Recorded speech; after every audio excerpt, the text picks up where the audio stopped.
मित्रों, सुप्रभात। आप सबका स्वागत है मेरे इस इंफॉर्मेटिव सेशन में। हर रोज़ की भांति हम बात करेंगे कुछ चुनिंदे हेडलाइंस की जो आपके ज़िंदगी से सरोकार रखते हैं, और उसके बाद मैं दूंगा जवाब आपके प्रश्न का। तो शुरुआत करते हैं हेडलाइन से। आज की सबसे इम्पोर्टेंट हेडलाइंस है, जो चर्चित हेडलाइंस है, जो कई दिनों से चर्चित है, एमएसएमई की कर्ज के बारे में। तो बताऊं कि एमएसएमई के कर्ज पर अब कैबिनेट की मुहर लग गई है। एमएसएमई के 3 लाख करोड़ के पूर्ण रूप से गिरवी मुक्त लोन पर केंद्रीय कैबिनेट ने मुहर लगा दी है। इस तरह अब कर्ज वितरण का रास्ता साफ हो गया है और बैंकों को जल्द ही दिशा निर्देश मिल जाएगा। इस कर्ज के लिए बैंक एमएसएमई से अधिकतम 9.25% का ब्याज ले सकेंगे। वहीं एनबीएफसी को अधिकतम 14% का ब्याज लेने की छूट दी गई है। हेडलाइंस 2। अब 31 मार्च 2023 तक उठा सकेंगे प्रधानमंत्री वय वंदना योजना का लाभ। जी, पेंशन बुढ़ापे का एक बड़ा सहारा है। इसे देखते हुए प्रधानमंत्री ने प्रधानमंत्री वय वंदना योजना लॉन्च की थी। इस योजना के तहत तय दर के अनुसार गारंटीड पेंशन मिलती है। इसे ग्राहक भारतीय जीवन बीमा निगम यानी एलआईसी को एक मुश्त रकम देकर हर महीने तय राशि पेंशन के तौर पर प्राप्त कर सकते हैं। केंद्रीय कैबिनेट की बैठक में यह फैसला लिया गया है कि इसकी अवधि अब 31 मार्च 2020 से बढ़ाकर 31 मार्च 2023 कर दिया जाएगा। प्रधानमंत्री वय वंदना योजना की पात्रता की बात करें तो इसमें प्रधानमंत्री वय वंदना योजना यानी कि पीएमवीवीवाई में न्यूनतम 60 साल के वरिष्ठ नागरिक ही निवेश कर सकते हैं। आपको बता दें कि इस पेंशन स्कीम में निवेश के लिए अधिकतम उम्र की कोई सीमा नहीं है। इस योजना में ग्राहक अधिकतम 15 लाख रुपए तक निवेश कर सकते हैं। अगर आपको 1000 रुपए प्रति माह की पेंशन चाहते हैं तो आपको 1.5 लाख रुपए जमा करवाने होंगे। वहीं अगर आप 10,000 रुपए प्रति माह की पेंशन चाहते हैं तो आपको 15 लाख रुपए जमा करवाने होंगे। एलआईसी कार्यालय से फॉर्म लेकर आवेदन किया जा सकता है। प्रधानमंत्री सुरक्षा बीमा योजना मतलब पीएमएसबीवाई में अगर डेबिट विफल हो जाए आपका तो बीमा कवर समाप्त हो जाएगा। ध्यान देने योग्य बात है दोस्तों। 12 रुपए में भला क्या मिलता है हम सब जानते हैं। एक कप बढ़िया चाय भी नहीं मिलती है। ऐसे में अगर बीमा सुरक्षा की कीमत सिर्फ 12 रुपए हो तो फिर क्या पूछना। प्रधानमंत्री सुरक्षा बीमा योजना के बारे में हम सब जानते हैं। यह एक ऐसी योजना है जो आम आदमी के बेहद कम प्रीमियम पे बीमा कराने की सुविधा देती है। इस कोरोना काल में इस योजना के लक्ष्य है कि देश का गरीब से गरीब व्यक्ति भी बीमा का लाभ उठा सके ताकि उसके जीवन में किसी भी दुर्घटना के समय आर्थिक परेशानी न आ पाए। 3 मामलों में होता है इसका भुगतान। जैसे दुर्घटना में मृत्यु होने पर 2 लाख रुपए का भुगतान किया जाएगा। अगर दुर्घटना में दोनों आंखें या दोनों हाथ या दोनों पैर खो देता है या एक आंख और एक हाथ या एक पैर खो देता है तो 2 लाख रुपए का भुगतान किया जाएगा। दुर्घटना अस्थायी आंशिक विकलांगता मतलब एक आंख में दृष्टि जाने पर या एक हाथ या एक पैर का उपयोग न कर पाने की स्थिति में 1 लाख रुपए का भुगतान किया जाएगा।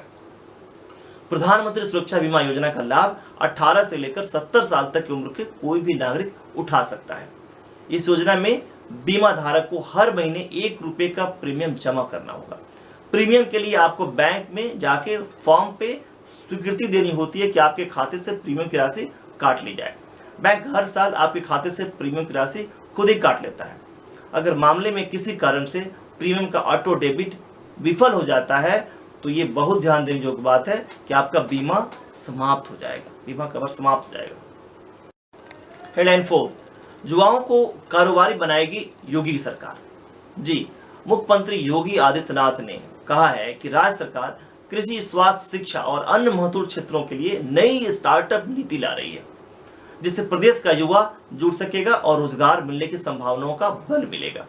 इस क्रम में प्रदेश सरकार और सिडबी के बीच में सहमति ज्ञापन भी हस्ताक्षर किए गए हैं। इस दौरान उत्तर प्रदेश स्टार्टअप फंड के लिए सिडबी को 15 करोड़ रुपए की पहले किस्त सौंप दी गई है।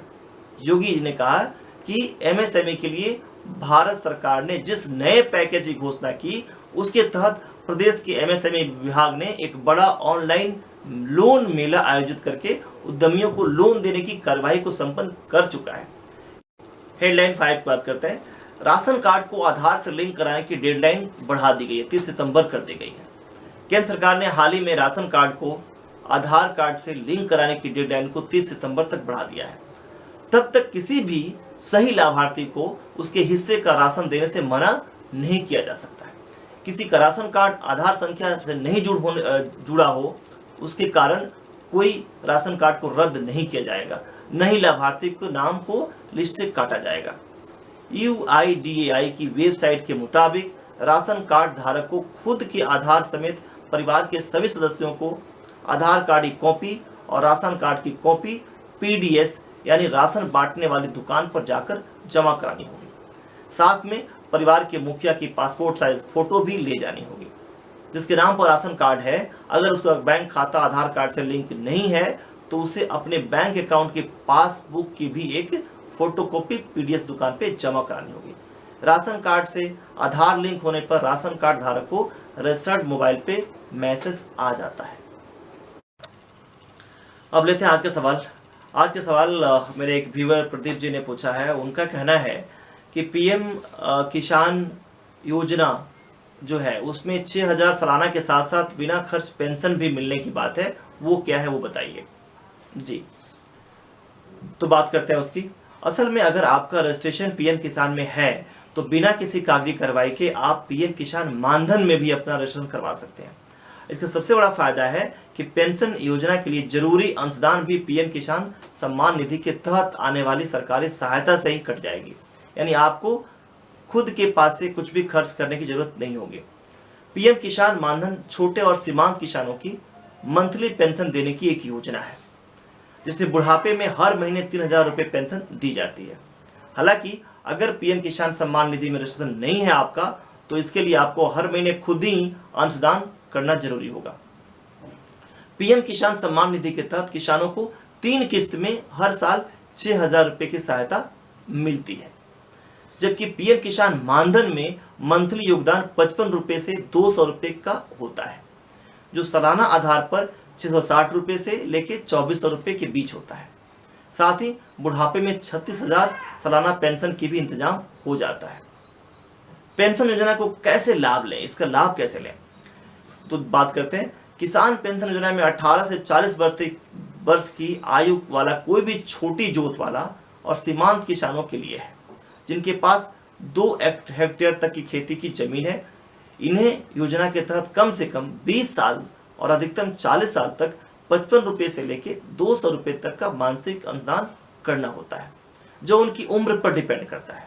अगर 18 साल की उम्र में जुड़ते हैं तो मासिक अंशदान 55 रुपये या सालाना 660 रुपये होगा। वही अगर 40 की उम्र में जुड़ते हैं तो 200 रुपये महीना या 2400 रुपये सालाना योगदान करना होगा। सरकार भी इसमें बराबर की अंशदान करती है जी। PM किसान मानधन में जितना योगदान किसान का होता है उसी के बराबर योगदान सरकार भी आपके अकाउंट में करेगी। यानी अगर आपका योगदान 55 रुपये का है तो सरकार भी 55 रुपये का योगदान करेगी। 36,000 रुपये सालाना पेंशन PM किसान मानधन के तहत 60 की उम्र पूरी होने के बाद खाता धारकों को 3,000 रुपये मंथली पेंशन मिलती है, जो सालाना 36,000 रुपया हुआ। यह योजना निश्चित ही उन किसानों के लिए कारगर साबित होता है जो सिर्फ और सिर्फ खेती बाड़ी के भरोसे होते हैं, खासतौर से गरीब किसानों को जिनके पास आजीविका का कोई और साधन होता ही नहीं है। अगर बीच में आपने स्कीम छोड़ दी तो किसान को उसका पैसा नहीं डूबेगा। उसकी स्कीम छोड़ने तक जो पैसा जमा किया होगा उस पर बैंक की सेविंग अकाउंट के बराबर ब्याज मिल जाएगा। अगर पॉलिसी होल्डर किसान की मौत हो गई है तो उसकी पत्नी को 50% का रकम मिलता है। LIC किसान के पेंशन फंड का मैनेज करता है। तो ये रहा आपके प्रश्न का जवाब। उम्मीद करता हूँ कि आपको मिल गया होगा। फिर हम मिलते हैं अगले दिन कुछ और पॉइंट्स के साथ में, कुछ और इन्फॉर्मेशन के साथ में। तब तक के लिए नमस्कार।